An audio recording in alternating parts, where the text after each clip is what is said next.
जय श्री कृष्ण। ओम नमो भगवते वासुदेवाय।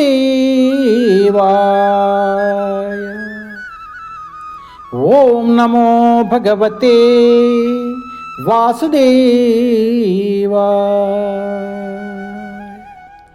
ओम नमो भगवते वासुदेवाय।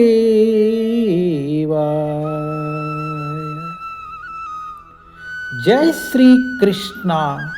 Shrimad Bhagavatam canto 1 chapter 17 punishment and reward of कली।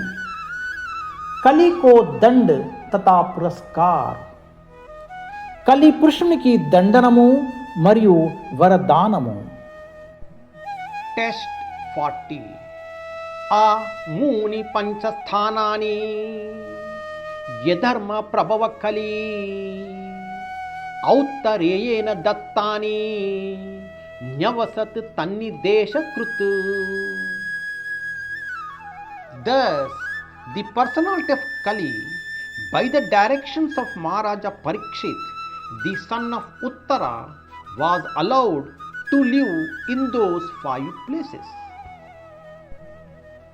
इस प्रकार उत्तरा के पुत्र महाराजा परीक्षित के निर्देश से कली को उन 5 स्थानों में रहने की अनुमति मिल गई। ఆ విధముగా కలి పురుషుడు ఉత్తర కుమారుడైన పరీక్షిత్ మహారాజుచే ఆ 5 స్థానములందు నివసించుటకు అనుమతింపబడెను। ప్రభుపాద్ की जय। हरे कृष्णा।